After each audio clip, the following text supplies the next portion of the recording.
안녕하세요. 8월 8일 화요일입니다. 오늘은 예레미야 16장 14절부터 21절까지입니다. 제가 읽겠습니다. 여호와의 말씀이니라. 그러나 보라, 날이 이르리니 다시는 이스라엘 자손을 애굽 땅에서 인도하여 내신 여호와께서 살아계심을 두고 맹세하지 아니하고 이스라엘 자손을 북방 땅과 그 쫓겨났던 모든 나라에서 인도하여 내신 여호와께서 살아계심을 두고 맹세하리라. 내가 그들을 그들의 조상들에게 준 그들의 땅으로 인도하여 드리리라. 여호와의 말씀이니라. 보라, 내가 많은 어부를 불러다가 그들을 낫게 하며 그 후에 많은 포수를 불러다가 그들을 모든 산과 모든 언덕과 바위 틈에서 사냥하게 하리니 이는 내 눈이 그들의 행위를 살펴보므로 그들이 내 얼굴 앞에서 숨기지 못하며 그들의 죄악이 내 목전에서 숨겨지지 못함이라. 내가 우선 그들의 악과 죄를 배나 갚을 것은 그들이 그 미운 물건의 시체로 내 땅을 더럽히며 그들의 가증한 것으로 내 기업에 가득하게 하였음이라. 여호와 나의 힘, 나의 요새, 환난 날의 피난처이시여. 민족들이 땅끝에서 주께 이르러 말하기를 우리 조상들의 계승한 바는 허망하고 거짓되고 무익한 것뿐이라. 사람이 어찌 신 아닌 것을 자기의 신으로 삼겠나이까 하리이다.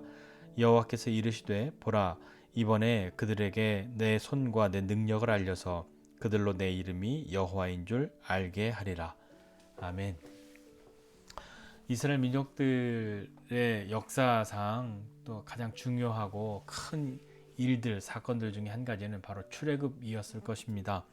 그들이 애굽 땅에서 포로된 삶을 살고 있다가 그들의 부르짖음, 하나님이 그것을 들으시고 모세를 통하여 모세를 지도자로 세우시고 그 민족들을 하나님의 약속의 땅으로 이끌어내신 그 일이 그들에게 굉장히 중요하고 큰 일이었죠.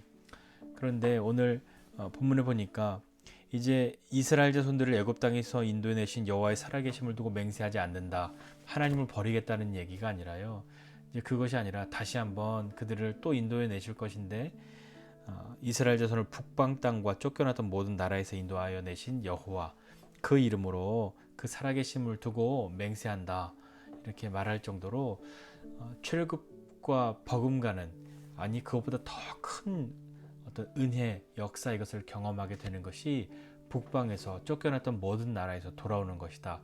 바벨론과 다른 나라들로부터 돌아오는 그 일, 하나님이 다시 그들의 조상들에게 준 그 땅으로 인도하여 들이실 것이다 하는, 그것이 얼마나 큰 일인지 말씀하고 계시죠. 다시 인도하실 것을 말씀하신단 말입니다. 하나님의 심판, 하나님의 징계의 목적은요, 완전한 파멸과 멸망을 주시기 위한 것이 아니라 이 백성들이 다시 하나님과 교제할 수 있고 또 하나님 앞에 돌아올 수 있고 하나님의 얼굴을 피하지 않고 하나님과 친밀한 사귐 가운데로 나아가기를 원하시기 때문에, 그래서 징계하시고 심판하시는 것 아닙니까? 물론 우리는 하나님이 징계하실 수밖에 없는 그런 수준, 그런 상황에까지 나아가는 그런 삶을 살았습니다. 그러나 하나님은 우리를 징계하셨을지라도 우리를 그냥 내버려 두신 것이나 우리를 포기하신 것이 아니시죠. 물론 우리는 하나님이 우리를 버리셨어 라고 말할 수 있겠지만, 그렇게 말하고 싶었겠지만, 우리를 힘들게 하고 어렵게 하니까 하나님이 우리를 사랑하지 않고 우리를 버리신 거야 라고 말하고 싶었겠지만, 하나님의 눈에는 단 한 번도, 단 한순간도 우리를 눈에서 멀리 떼지 않으셨단 말입니다. 출애굽보다도 더 큰 것을 지금 이야기하고 있잖아요. 그때 은혜보다도 더 큰 은혜를 주시는 그 하나님에 대해서 말하고 있습니다. 바벨론으로 내쫓으셨으나 다시 그들의 조상들에게 준 그들의 땅으로 인도하여 들이실 것이다. 하나님은 우리를 다시 인도하시는 하나님이십니다. 우리 인생 가운데 하나님의 인도하심이 없다면 우리가 어찌 바른 길을 갈 수 있으며 우리가 어찌 흔들림 없이 가겠다라고 자신할 수 있겠습니까? 그리고 그 어떠한 길보다도, 어떠한 시간보다도 하나님의 인도하심을 경험하는 것이 우리에게 더 귀한 것 되지 않겠습니까? 그러나 이렇게 우리를 인도하시지만 하나님은 확실하게 하십니다. 무엇을 확실하게 하시냐면 그들을 향한 징계, 그것은 그들을 회복시키셔서 다시 하나님과 교제할 수 있게 하기 위함이니 적당히 하시는 것이 아니라 분명하게 확실하게 하시는 것이죠. 그들의 죄를 다루신단 말입니다.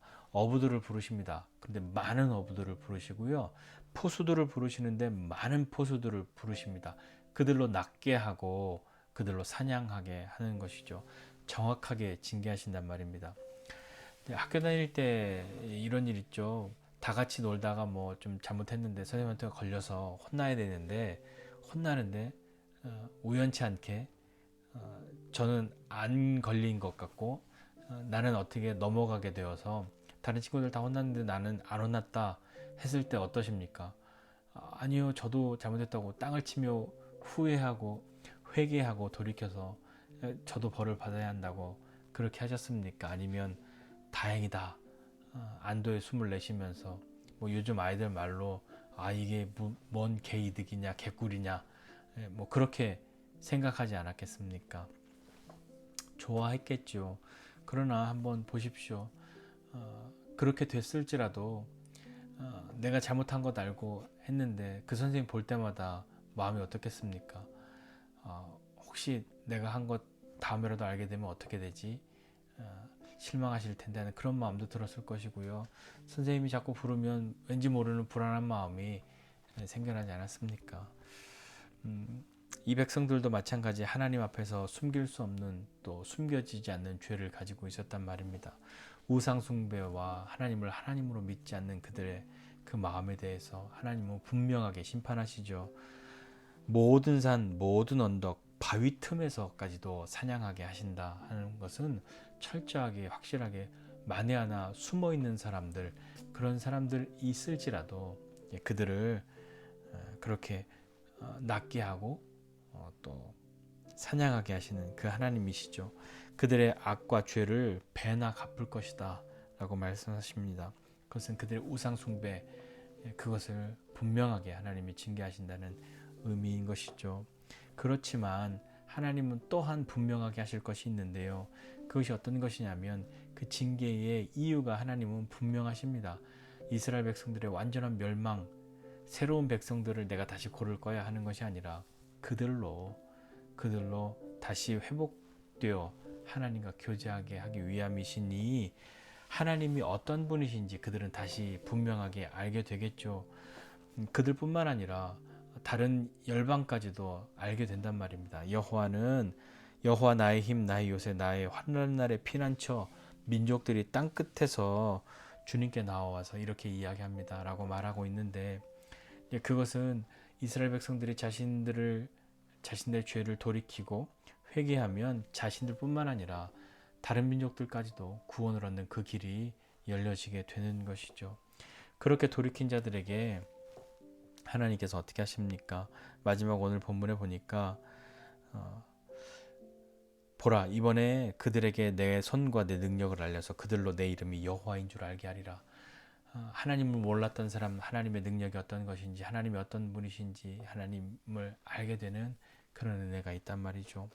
그러니까 신 아닌 것을 의지했던 사람, 자기의 신으로 삼았던 그 사람들이 참 신이신 하나님을 경험하게 된단 말입니다. 오늘 우리에게 필요한 것이 무엇입니까? 저와 여러분에게 필요한 것은 어떤 것입니까? 참 우리 필요한 건 많죠. 그런데 우리에게 정말 필요한 것은 하나님의 함께하심, 하나님의 인도하심, 하나님의 이끄심 아니겠습니까? 그렇게 하나님의 인도하심을 경험하게 되려면 비록 징계 가운데 놓여져 있을지라도 하나님께서 다시 되돌려 인도하신다고 하신다면 우리는 어떻게 해야 되겠습니까? 우리에게 그것이 정말 필요하지 않습니까? 하나님의 인도하심은 나에게 필요 없습니다 라고 말할 수 있는 사람은 아무도 없죠.